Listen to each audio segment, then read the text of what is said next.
And what are the rights that our wives have upon us? Our wives also have certain rights upon us. What are they?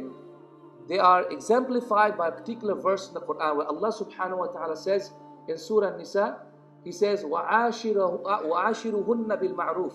In verse number 19, Surah Nisa, Allah subhanahu wa ta'ala says, and be with them in goodness and kindness.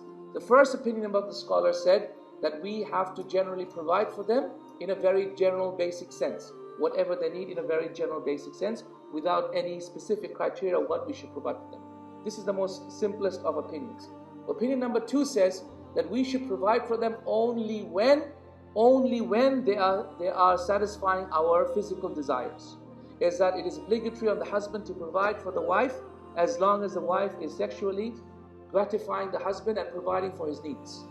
Okay? And when the wife is not doing so, meaning when the wife is being disobedient to the husband, then that is not an obligation upon the husband to provide for the wife. This is the second opinion. The third opinion of the scholars about this hadith about ashoru bil ma'ruf states that we should be with them as the kuffar are with their wives, as the disbelievers are with their wives. So the way the disbelievers are the very basic level, then this is the way that we are with our wives as well. The fourth opinion states amongst the scholars, states that we are with our wives at least 1 night in 4 nights. 1 night in 4 nights. Why? Basically because of the fact that we are able to take more than one wife, up to 4.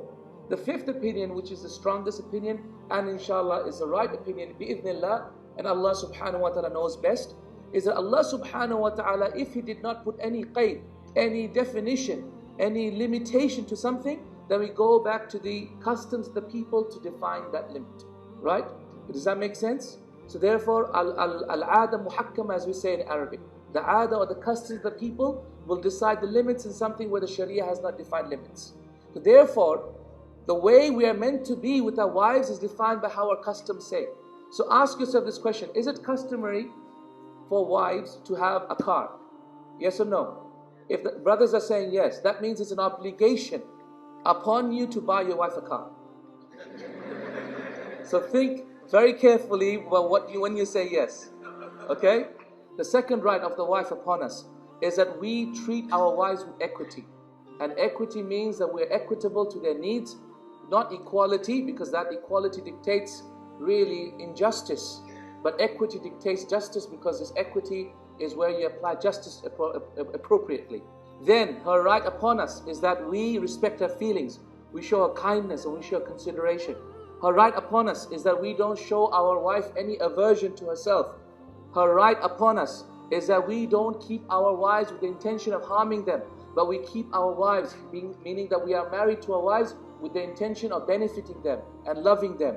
Her right upon us is that we allow her to demand freedom from our marriage if she cannot bear us anymore, or if she doesn't want to stay within our marriage anymore.